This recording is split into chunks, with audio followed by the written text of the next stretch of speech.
ሳሚም ሂዊና ዳዊት ወንድማማች መሆናቸውን ሲነግራቸው አይተናል። ሳሮንም ፖሊስ እንደሚፈልጋት ሳሚ መጥቶ ሲነግራት አይተናል።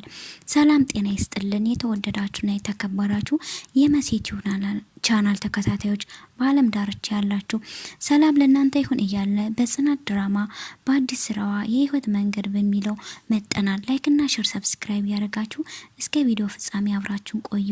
የዛሬው ምን ይሆናል የሚለውን አብረን የምናይ ይሆናል። አዳዲስ ነገሮች ይኖራሉ። ሳሮን ዊልቸር ተቀምጣለች። ህይወትም መድኃኒት ላምጣለች ወይ እያለቻት እየጠየቀቻት ነበረ። ነገር ግን ሳሮን ምላሿ መልካም ነገር አልነበረም። ህይወት በመለሳች መልስ በጣም ተናደደችና ሳሮንም መልካም ሰው ሆነሻል፣ ሰው መስለሽ ተጣግተሽ፣ አሁን ግን ሁኔታዎች ተቀይሮብኛል አለቻትኝ። እሷም ምንድነው እንደዚህ ያረገችሽ ያለ ጠይቀቻት። ሳሮን ግን ምላሿ የህይወት አበሳዋና ድህነቷ እንደሆነ ነግራታለች። ታዲያ ድህነት እኮ አበሳ ሊሆን አይችልም አለቻት። በጣም ተናዳ ነበር ስትመልስላት ነበር። ዳዊትን በዛን ሰዓት ተመልክቷል። ምን ነው ህይወይ በዚህ ድረስ በሳጫለሽ እንዲህ አላት። አይቼሽ አላቅም አላት። ብስጭትሽ ከልክ አልፏል ብሎ ጠየቃት።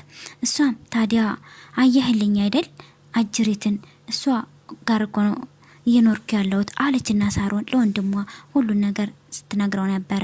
ታዲያ ዳዊትም ምን ነው ህይወት እንደዚህ ዊልቸር እያየሻት መናገር አልነበረብሽም አላት። ያለችበት ሁኔታ ነጭናጫ ሊያደርጋት ይችላል፣ አንቺ መረዳት አለብሽ አለና ዳዊትም ከህይወት ጨዋባት። ነገር ግን ህይወት እኔም ወንድም ቢኖረኝ ለኔ የሚቆረቆርልኝ ነበረ ብላ እንባ የተናነቃት ወደ ውስጥ ትታቸው ትገባለች። ታዲያ ዳዊትም የህዊ ቁጣ ምን ነው ህዊ ምን እያናገርኩሽ እንደዚህ ተናደሽ ትሄጃለሽ ብሎ በሚያናግረት ሰዓትም ተው ንጹህ አየር ልተንፈስበት እሷ የሌለችበት አየር እያለች ነበር የመለሰችለት። በሌላ በኩልም ደግሞ ሂሩት ዶክሜንት እያገለበጠች ሳሚ ወደ ውስጥ ገባባትና ምን እያደረግሽ ነው ብሎ ጠየቃት። እሷም ምንም እንደሌለ ነው የመለሰችለት። ምንም እንደማይመለከተውና የነገረችው የያዘችውን ዶክሜንት ወደ ውስጥ ደበቀችበት። በዛን ጭቅጭቅ መካከል በኋላ ሳሮን ነበረች የተከሰተችው። ዶክሜንቱን አይታለች ሳሮን። ምንድነው ያልሽው አንጪው እያላት ነበረ። ስለምን ወረቀት ነው እንደዚህ የምትጨቃጨቁ አለች ስትጠይቀው። እሱም በኋላ ምንም አይደለም ምንም የለም ይልቁንስ መድኃኒት ወስደሻል ብሎ ጠየቃት። ሳሮንም ለጠየቁ ጥያቄ መልስ ስጠኝ ይልቁንስ ብላ ሳሚን አስገደደና ጠይቀችው። አማርኛውን በአማርኛ ልተረጉምልሽ አልችልም፣ ይኸው እንደሰማሽ ነው አላት። የህይወት ልጅ እየፈለጋችኋት ባልሆነ ይከፋሻል እንዴ? እሱንማ እኔም እየፈለግኳት ነው እያለ መለሰላት።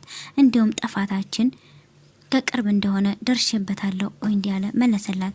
ታዲያም ብቻዋን ሆና ሂሩት የህይወት ልጅ እያፈለጋገቻት ማለት ነው። ካወራች በኋላ ለስራ ባልደረቦቿ ወዲያውኑም ስልክ ትደውልና ከዛ ቦታው መቀየር እንዳለባቸውና እንዲሁም እግር በእግር እየተከታተሉ እንደሆነ ትነግራቸውና ስልኩን ዘጋቸው። ስልኩን ከዘጋቸው በኋላ ሂሩት ጀመረች ተገላገልኩ ስል ብቻዋን ማውራት ጀመረች። ህይወትም በተናገራት ነገር በጣም ተጨንቆ ነበረ። ህይወትም አምሽታ ነው የገባችው። ምን ሆነሽ ነው? እኔ በተናገርኩሽ ነው አምሽተሽ የገባሽ።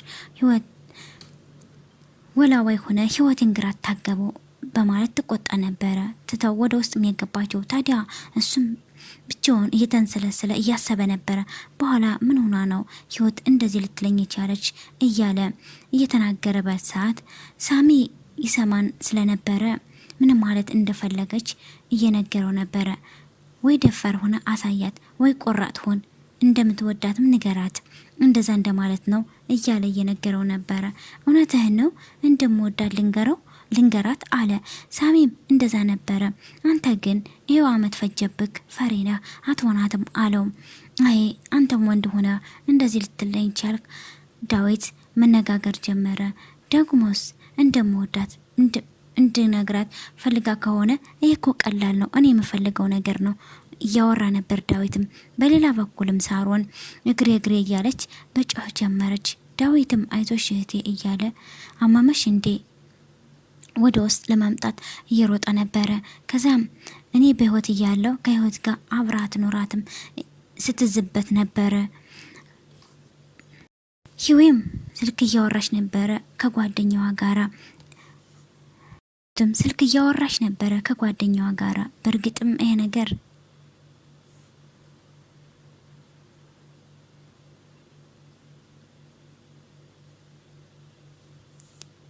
ስራ የሚሆነው ልጅቷን ከእናቷኛ ጋር ማገናኘት ነው። በእርግጥ ለህይወት ይሄ ነገር ይከብዳታል። መጨረሻውን ሳናሳካዋን ቀረም ብላ ስልኩን ዘጋችው። በኋላ የእህትን ጓደኛዋን አገኘቻትና ታዲያ ህይወትም ወደ ቤት እንድትደርና ምሳ በልታ እንድትመልስ የጠየቀን ነበር።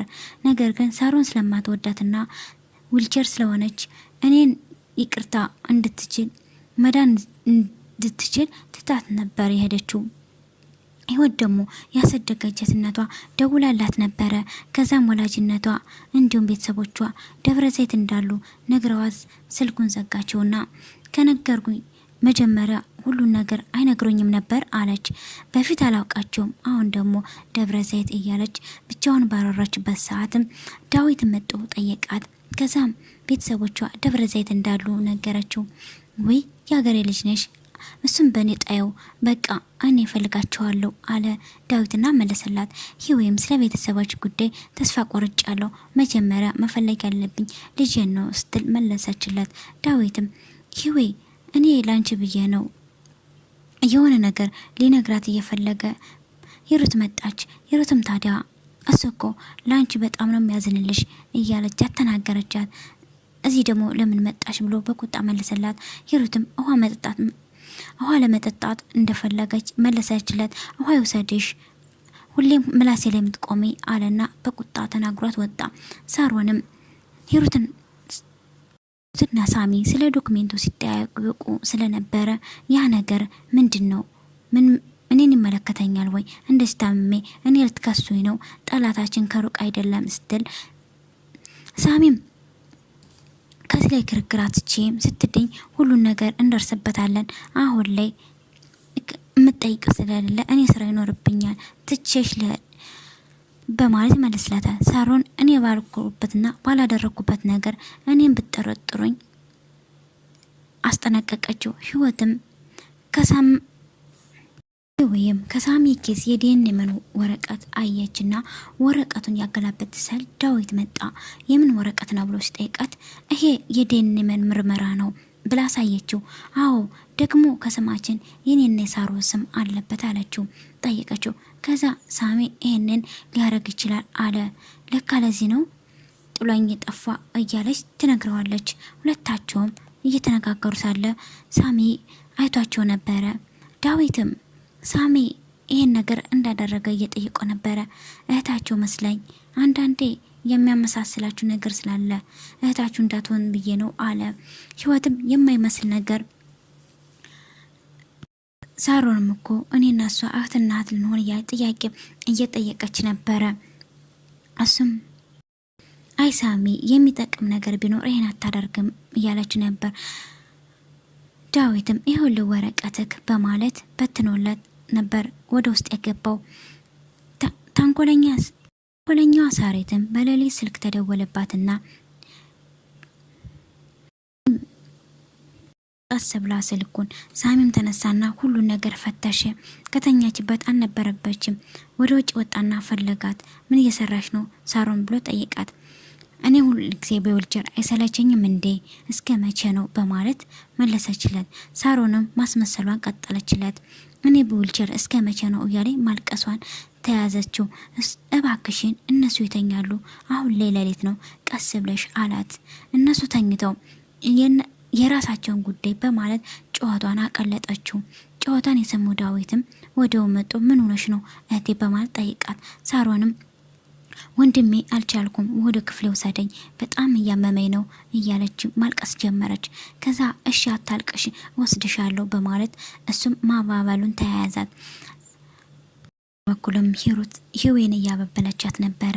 ከዛም ሳሮንም ሶፋ ላይ እንድትቀመጥ ካደረጓት በኋላ ሳሚም ከውጭ ወጦ ወደ ውስጥ በሚገባበት ሰዓትም ለጥያቄ እየተፈለግሽ ነው እያለ እየጠየቃት ነበር። ፕሮግራሙ ያለቀው ሳሮንም በድንጋጤ ነበር። እኔ አለች። እንግዲህ አንዳንዴ ያስመሳይ ሰዎች መጨረሻቸው አያምርም። ሳሮን ለህዊ መልካም መስራ መጀመሪያ ላይ ቤቷ አስጠጋቻት። ካስጠጋቻት በኋላም ከወለደች ልጇን አሳጥታ ይሄን ያክል ጊዜ ስንታንገላታት ነበረ፣ ስትበድላት ነበረ፣ አግታም እያሰቃየቻት ነበረ። አሁን ላይ ግን ሳሮን በስተመጨረሻ በፖሊስ እውነቱ ይታወቅባታል አይታወቅባትም የሚለውን በቀጣይ የምናይ ይሆናል። ላይክ እና ሼር ሰብስክራይብ ያደርጋችሁ እስከ ቪዲዮ